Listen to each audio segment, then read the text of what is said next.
Welcome to How to Be the Difference with your hosts, Johanna and Paul. A podcast for the career you want, or maybe just that push you need. If you want to know what your dream career looks like, join us to get inspiration from industry experts that will make that dream career a reality.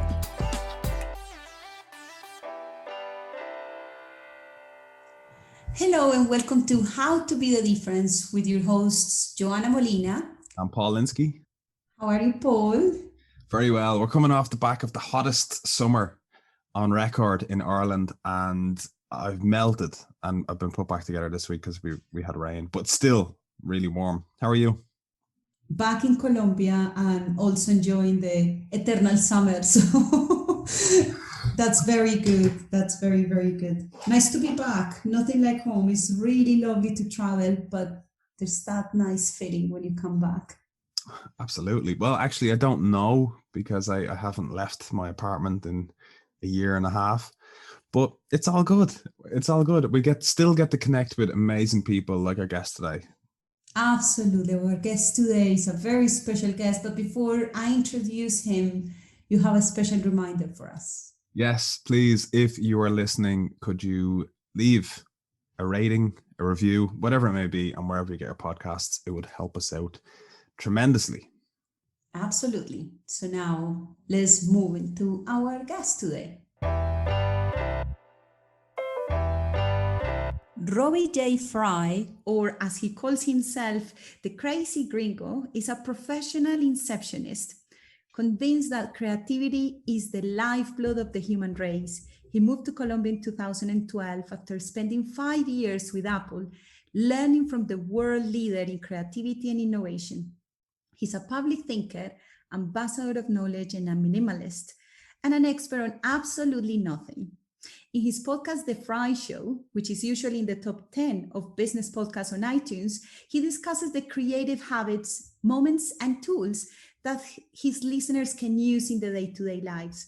His current habits are hunting exponential conversations, reading furiously, and trying not to leave emotional scars on his 2 daughters. Personally, it is funny because, as I said to him when I first contacted him, I've heard so much about him through common friends and his previous guests that it feels like I've known him forever. Robbie was instrumental, without knowing, in the process of creating this podcast because, as I said in a previous episode, it requires a bit of courage and vulnerability to do a podcast in a language that isn't your native language, and listening to him and his podcast in his beautiful accent in Spanish gave me inspiration. Robbie, I'm so happy to have you here with us. How are you today? And where are you in the world? That was a very, very nice introduction. Thank you so much. As I always say, you can always make more money. You can't make more time. Paul and Johanna, thanks so much for your time and thanks for the invite. Really, really appreciate it. Honored to be here. Right now, I'm in Medellin, in Neu, in La Frontera. Then, so anybody here in Medellin who wants a great place to work and have an office that's safe and clean, please come to Neu, Medellin. It's incredible. Amazing, amazing. First of all, what is a professional inceptionist? The idea, I think it's Austin Kleon who says, no, it was Buckminster Fuller, I believe, who had the first quote, that I'm a verb, I'm not a noun. I'm something that's evolving. I'm an actual progression. And I can't remember who mentioned it, but I believe once you label something, you kill it. So to say that you are one thing and not the verb is kind of putting yourself under study for the past because it's a static element that you're labeling in one sense or another. And to answer the question, there's a guy named Gilbert Anglebien from Argentina who has a unicorn company, or it's a company IPO. It's one of the unicorns in Argentina called Globant. Now it's a technology company, and he, in a conversation, was referring to, in what business are you in? And he was explaining, there's, for the people listening in Argentina, there's a ton of psychologists, a ton of marketing people. And he was talking to a famous marketing or publicist, I can't remember which there. And he said, what business are you in, Gilbert? And he said, I'm in the business of technology and emotion, or connecting people emotionally to the technology. And he goes, no. And if you talk, Jerry Bruckheimer once said he's in the business of teletransportation, where transports one person from one world into another world and then brings them back. And he said, oh, shit. Okay. So he went back, and then 2 weeks later, he said, I'm in the fitness business, because we prepare our clients for the cognitive wave or tsunami that's coming, as well as the cognitive wave of technology that's coming, because there's two waves. One's technology, that's the commodity, that's the tool. But with it comes this huge cognitive wave that's going to smash into people with, where crypto's at, all these crazy things that are happening in the market right now. And if you're not mentally prepared to try to understand it, you're going to have this huge problem with cognitive dissonance, where you're stuck in that valley of depression because you don't know whether to learn it, to block it out, to deny it.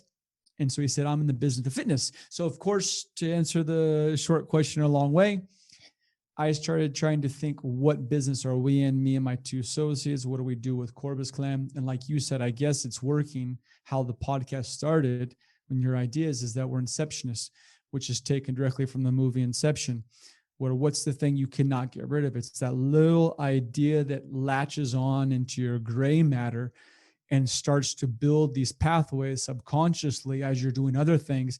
And then eventually, because it had some importance in your life, it activates in a form of epigenetically, and you start connecting, and you remember it was because of this spark or this idea that now I'm doing this. So the idea is that just with little pieces of information in the podcast, through the voice and emotion of my guests, that somebody will do something incredible eventually, because that idea was planted years or days or months beforehand. So I don't know if that's exactly what we do, but it's the best form or way that I am able to articulate what I feel I do, which sounds interesting and exciting at the moment. So maybe I'm wrong, but for the moment, I'm a professional inceptionist. No, I love that. And definitely you are, because even in a personal level, as I said in the intro, you have inspired us to take action in a way or another. So definitely an inceptionist. And I love that about label something and you kill it. So as in your show, Robbie, I love for you to choose, where do we go about this conversation? How do you like us to start? So we have three main themes that we'd like to cover with you. Obviously starting with your background, but then we want to cover things like creativity. When did you discover it and why it's so important to you? Your experience working at Apple, and your podcast and your current company as well. So where would you like to start, and tell us a little bit about your background? Let's see here. I think that a lot of people don't ask, but so we'll start there. So I'll try to give you something that is not in a lot of podcasts. Let's start with my background. I'm an only child.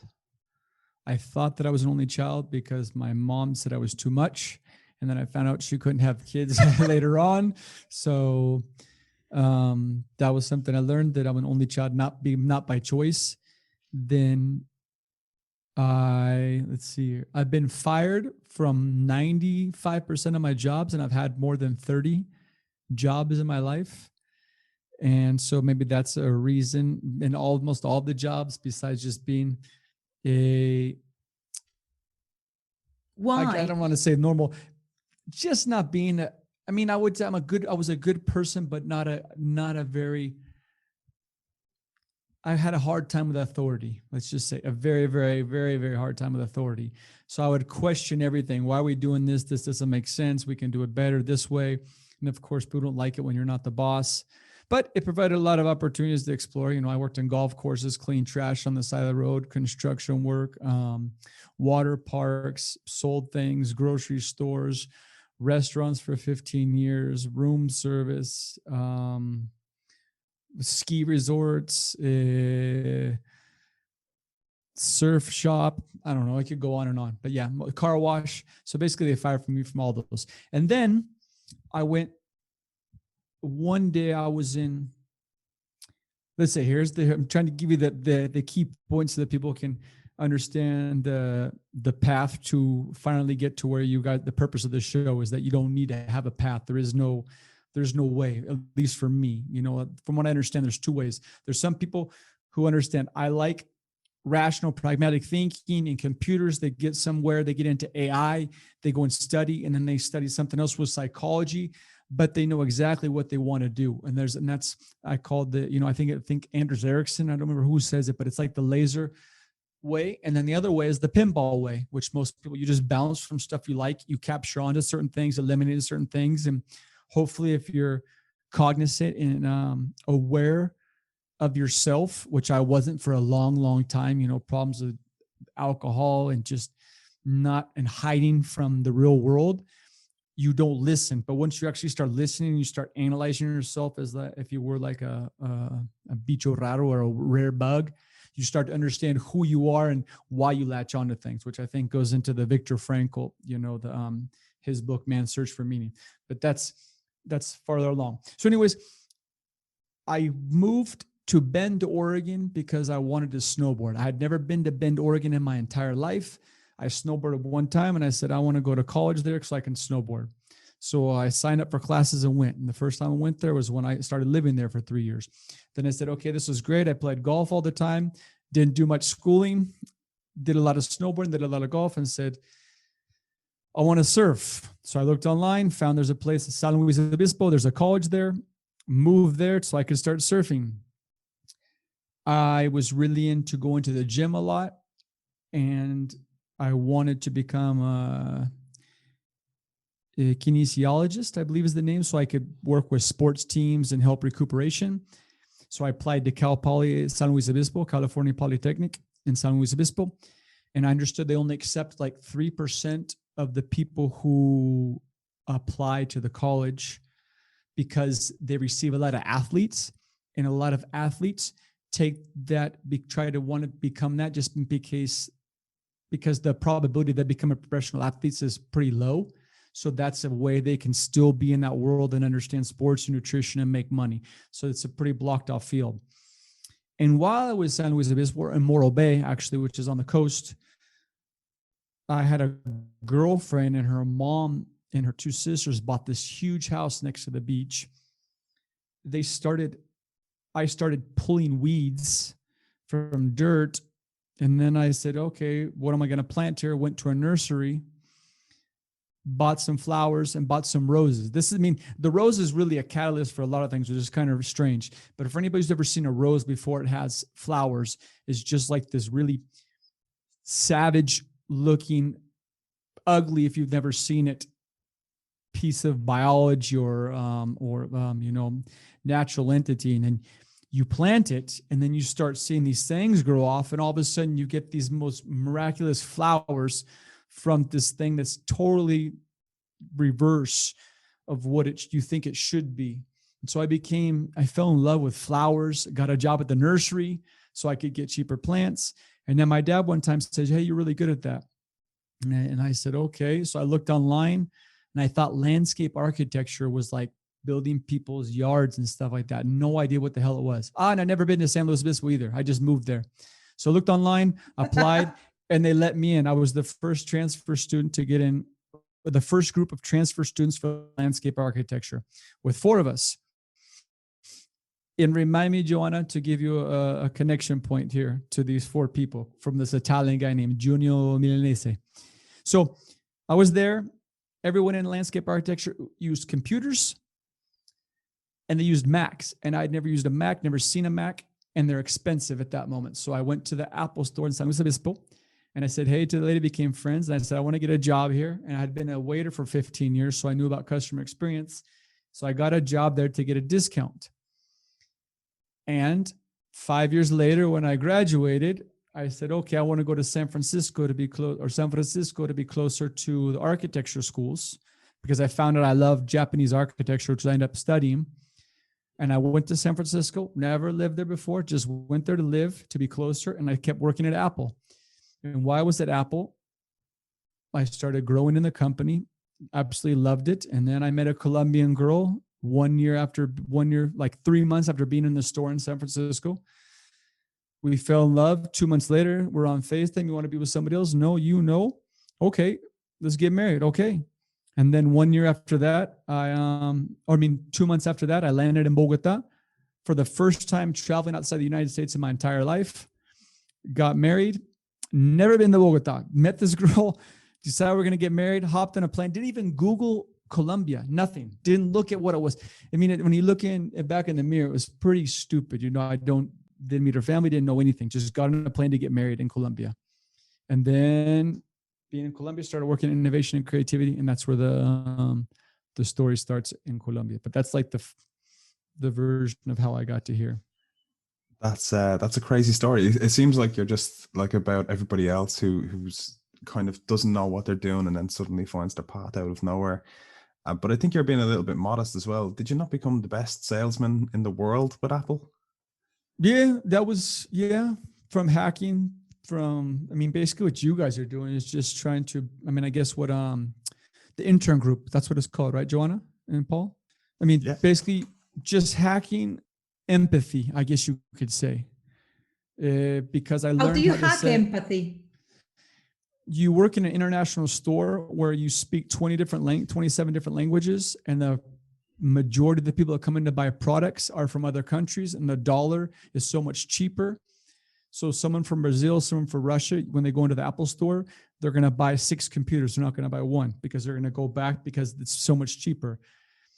And if you learn how to say, tudo bom, tudo bem, obrigado, spasibo bolshoya, kamsahamnida. You learn how to say hello, thank you in 18 different languages. You immediately form a bond with the person because you took an action to make them feel comfortable immediately. And then the conversation starts, and then you can sell to them. But if someone comes in and they start speaking Russian, you don't say anything and you go try to find someone or Google Translate, you lose something. But if you learn how to just make an emotional connection as fast as humanly possible, then you can sell to that person. So that was one of the ways I became the best salesman. How else do you build that emotional connection? That's super interesting. Just don't be an asshole. I think it's pretty simple. That's tough in today's world, I think, Robbie. Yeah, it is. It is really tough. Actually, it's simple but tough. You're right, Paul.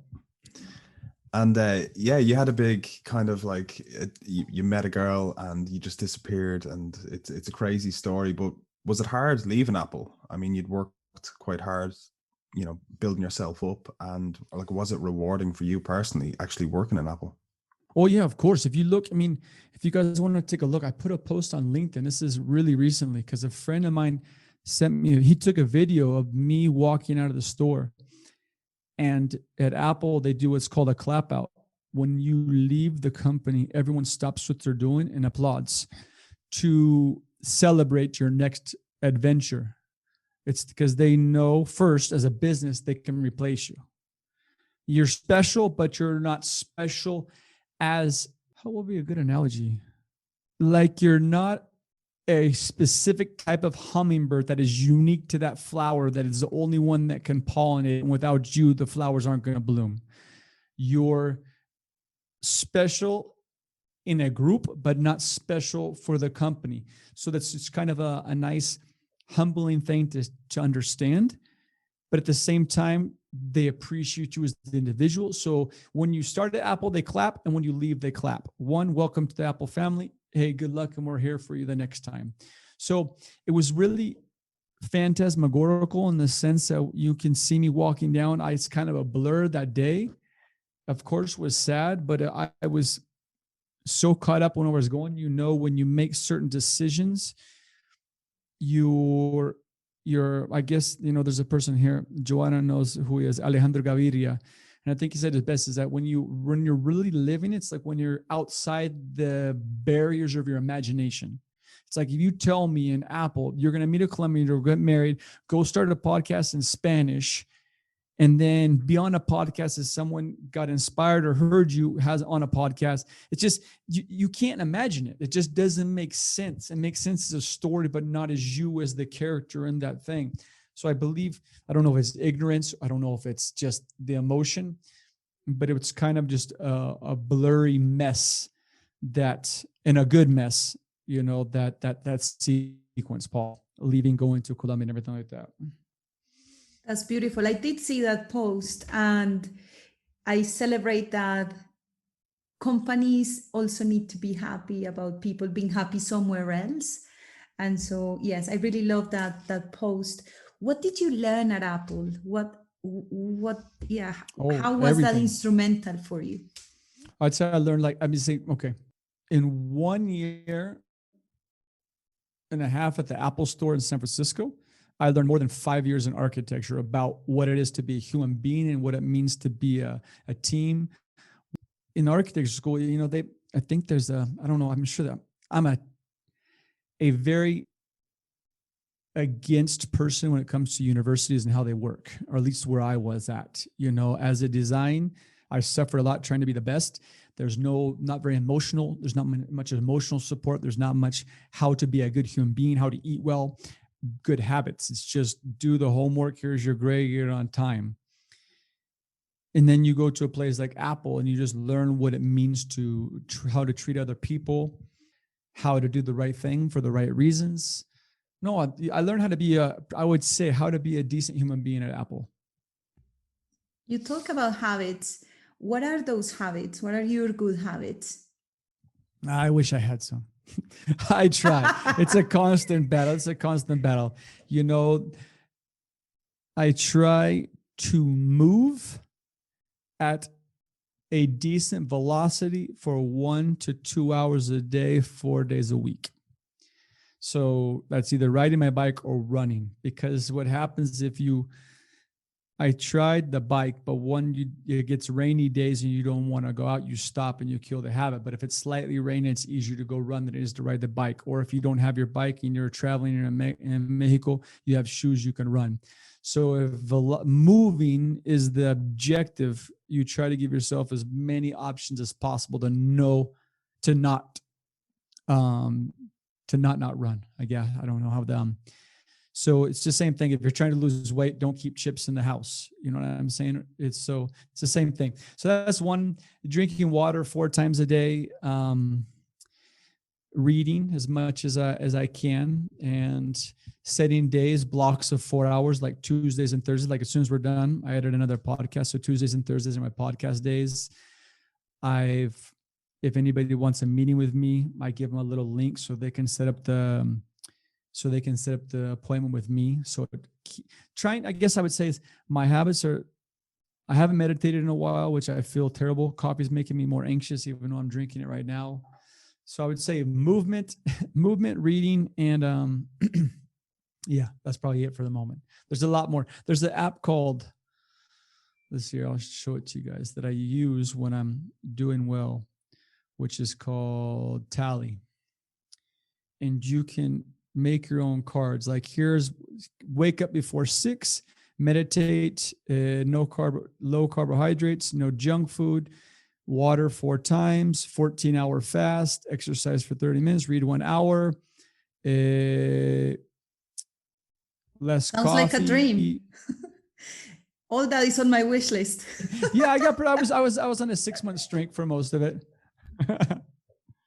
Yeah. It's a good wish list. That's great. And I suppose, like, when we're talking about habits, I believe you've said that the most important thing about creativity is that it is a habit. Is that correct? I think that creativity I'm missing a big piece, which is the and, which is like the bridge or the moment between the ma. The Japanese expression, it's not the 2 sounds, it's the space between the sound. It's not the sound, it's the silence. So if you take innovation and creativity, I now think you have to have innovation before creativity. It's not creativity and innovation. So if we're looking like, literally evolutionary speaking, the egg is before the chicken. There's no argument. It's the egg and then the chicken. So it's not the chicken before the egg, it's the egg. So in this sense, the egg is innovation, which means that you have a problem in your life. You try to think of how to solve it and you do something about it, right? But whenever you do something, if it's new, the bridge between the two is the anxiety. It's that the newer the thing you do, the more angst, the more cognitive dissonance, the more psychological pressure you're under to do something. It's easy to do the same thing over and over again. But once you have a problem, because you're doing something, so you're actually doing something in your life, right? You have to be doing something to generate the problem. That's when your creativity kicks in. How am I going to solve this? Okay, I will try this, this, and this. So then the only way to actually do that is to innovate, is to actually do something. So the action precedes the creativity, and the creativity is how you solve it or what pieces you put together. And then the innovation is what allows you to try to do new things, and the sequence continues. So if you're constantly doing the same thing as a drone, you're not thinking about problems, you're not conscious of what's going on, so there's no creativity, there's no innovation. The moment you see a problem or you start doing something is because you came to a roadblock and you understood that there's a problem there, and then it's just how far you're willing to go to solve the problems. And then once you get to another level, of course, you guys will get there at one point with your podcast. You'll be like, we've been doing the same thing. We need to take it to the next level. But that's forced creativity, which is extremely hard. You know, it's really, really hard when you get good at something to take it to the next level because you have no idea what that next level is. And the amount of anxiety it brings with it to accept that it might not work and to give up something you've been doing requires a high level of innovation. So that's how I think they both combine is you need the and. It's innovation and sports, innovation and podcasting, creativity and emotional connection, creativity and family, creativity and psychology. So you always need the bridge between two words that gives it that allows you to connect and advance forward, if that makes any sense. It does. And I suppose like you've gone through this already with a big leap, you know, moving to Colombia and also then starting a podcast in a language that, you know, wasn't your native tongue. Like, so was that one an example of how you needed creativity and innovation? I would say it's, how to explain that one? I believe in that sense. Right now, I would say yes, where I'm at now, where I'm trying to take the podcast now. But in the previous sense, and I think a person, if anybody wants to listen, Naval Ravikant, who's one of the most marvelous thinkers at this point in time, in the way he's able to articulate in such short pieces his information and how he sees the world. But it's the ignorance. It was all ignorance. It was luck and ignorance. And I think ignorance is a huge benefit. Is to say, when I moved to Colombia, I had no idea what I was going to do, what I was getting into. So it was just a move. When the ignorance is so high, sometimes that it permits you to take these, I guess what you can call salto cuánticos or quantum jumps, because you don't know the risks. So I think when you go into a world you have no idea about, it's much easier to do something because you don't understand what you're doing. So I think it was much easier because there was no one doing the podcast. You know, I wasn't conscious of myself. I didn't care in one sense. So the ignorance in the podcasting world allowed me to take that first jump. And he says, Naval Ravikant says, it helps a lot to not know what you're doing when you try something new. So I never studied journalism. The first podcast, I took a dictaphone, a little thing I bought at a store and put it on a dining room table in this restaurant.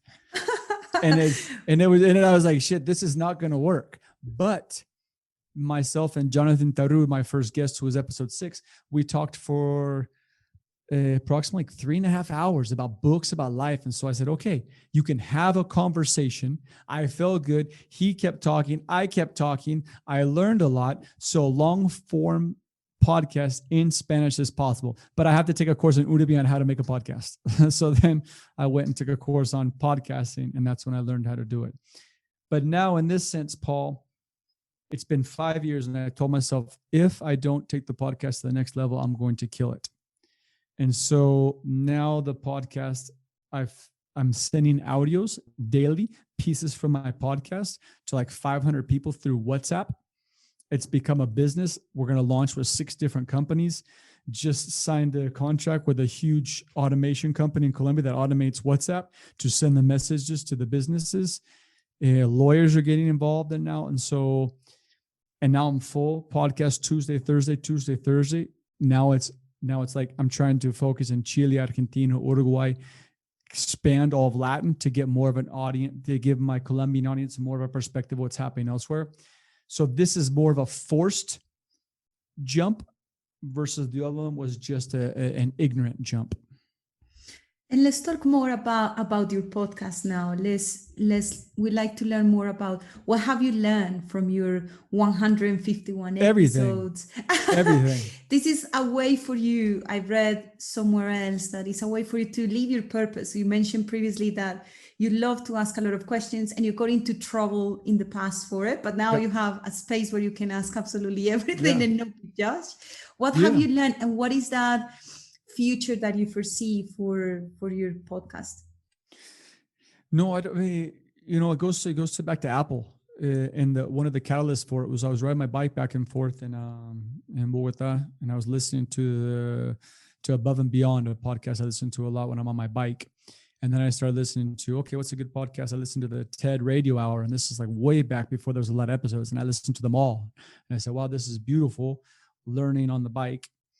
Why, and I said, what other great podcasts? And I saw the Tim Ferriss podcast, and I said, wait, all this guy does is just ask questions to brilliant people. And I said, are you kidding me? So I looked online, and I said, there's one podcast in Colombia. There's no gringo doing it. No one's celebrating the Colombian stories. People trust a gringo. I don't know why. Even if you have no social value whatsoever, they trust you because you're a gringo. And I said, okay, if I can use that power and then, in a way of like the Tao or Tai Chi, turn that energy around to the favor of other people and be a soapbox for the stories in Spanish for the Spanish community, that'd be interesting. And the other one was, I had a good friend who was in Colombia, and we used to talk, and he said, I really miss these conversations I had in the States that I have with you. Because it's true, to have a really strong conversation in Colombia is difficult. I mean, a high level, and I don't want to say intellectual, if we're talking about the 8 or 9 variations of intelligence that Howard Gardner has, like, there's music, there's space, there's math, there's linguistics, there's inner, there's extrapersonal, but more along like just a nice conversation about something other than sports. And you know what I mean? If you're gonna talk about sports, at least get to the essence of the biology, the physics and everything. So I said, these conversations are great. I want to have these conversations more. So I said, okay, I'm going to make my own master's because I don't have the money for it right now. I can't travel with my girls. So I said, I'll make a master's from the street, a street master's, and I'll interview the most brilliant people in Colombia, ask them what I want to learn for 2.5 hours, learn for them, and then share it with the world. And my thesis will be actually the podcast will be published and turn this podcast into something. So that's how it started. And I've learned everything. I've learned more from those people than I have in any books. I just tell you, it probably is overly explained, but I'm a better dad, son, father, friend, business partner, thanks to my guests. It's impossible not to have these conversations with the most brilliant people that are changing the world and not have some of it stick and start to form who you are as a person. Because there's another overly used concept or topic or statement that is you're the average of the 5 people you hang out with. And so if you hang out with people that only talk about the same thing, that's who you are. So that's why books are so special. If you spend a lot of time reading Plato, Aristotle, Kierkegaard, except Nietzsche, whoever, you're going to be that average because that's where your time is. And those people are in those books. So I just made a decision. I'm going to choose the most brilliant people. And the other thing is I would say that if I could sum it up in one point, Johanna and Paul, it's that the podcast has given me the gift to understand the depth of my ignorance, but not in a way that most people would interpret it as a blessing. It's like, wow, there is so much I don't know. And every podcast that it's like going into space, I suppose. I can only imagine, you don't know, it's infinite and expanding. So every time you see a solar system, there's a billion more out there that you have no idea about and you'll never know about, but you just understand the vastness of knowledge and potential that's out there. And so it's a special feeling to feel that ignorance and what's possible, I suppose. Ignorance as a blessing. That's nice. One thing that I've seen in your podcast is that you are very curious about the relationship between big corporations or companies and startups, and you ask your guests questions around that, because I don't know if as we mentioned previously, you also were a mentor at some point when you just arrived in Colombia, a mentor for startups. What have you learned from that? What are those things that you will say are very similar between startups and companies and are very different? I would say that what they're after is the exact same thing. I don't know if the last podcast I published. I listened to it. I loved it. Alejandro Salazar, hero. That's it. So it's the same thing. They're after the same exact thing. And it goes back to Paul's question. It goes back to everything. It goes back to, I suppose it connects to human life and the hero's journey in Joseph Campbell. I mean, if you look at Joseph Campbell hero's journey, the first step is to jump into the unknown. And that is the anxiety, that step. And then you're on this journey in crisis. And there's a guy named George Mumford who just, I just listened to the podcast last night. I think his name is George Mumford on Tim Ferriss, in saying that crisis is opportunity and pain. It just depends on how you look at it, but it's the same exact thing. It's crisis and pain simultaneously. Just where do you put your energy as one? So going back to the startup and the big corporation, first it's what am I solving? What problem? What can I solve? There's the problem. I have a problem, personal one. I can solve it. I think I take action. I see what the job to be done is. Okay, there's a possibility there. How did I get there? I have no idea, because where I ended up is not how I started. So that's the evolution. But the only way to get there is to have tough conversations. And the only way to have tough conversations is be willing to fail at absolutely everything. And that's the same exact thing that happens in a big company. What are you good at? And like he says in the podcast, big companies don't know what the hell they do. And what business are you in? Like Giver said, I'm in the business of fitness. I said I'm a professional inceptionist. Most people have never really thought about it. They just regurgitate something. So once you know what business you're in, you say, okay, there's a potential. Then you have a conversation, but you have to make a hard decision, because you don't know what you're going to find. It's the estrategia emergente. It's the emergent principles, the emergent complexity, like a game of chess. You start, has one possible amount of moves, and then it just gets more and more and more complex as the game evolves. It's the same thing. You don't know where you're going to get it, but you have to take those actions. So what I've learned is that they have the exact same problem and the exact same purpose. It's just that one has a gun to their head, so it's easier to take action, because if you don't solve it, you don't make money. And the other one is more protected because there's more risk in their minds. So I think that's the only thing, is one makes decisions faster, the other one no. But they're both after the same thing, the unknown, and to try to get market share and to make money. But one just it's as much easier for one to take a risk, because they have nothing to lose, and the other one has everything to lose. Thank you, Robbie, for your time. It was a pleasure speaking to you today. Thank you too. It was a great conversation. Thanks, Paul. Thanks, Johanna. And thanks to everyone listening for your time. Really appreciate it. And that was the brilliant Robbie Frye. Really, really enjoyed that. Super nice guy. Yes, he's a nice guy. And I follow his podcast for a long time. I really enjoy it. And one day I said, well, maybe he would like to be on ours. I reached out to him, and I was impressed on how quick and responsive he was. So it's great to have him on the show, sharing his experience. And I thought there were a lot of good nuggets there. I highly recommend you, if you speak Spanish, to follow the Frye Show. Yeah, it was tough doing the research, because as you know, I don't have a lick of Spanish. I have nothing. And you're helping me out at the moment, Johanna, so I appreciate that.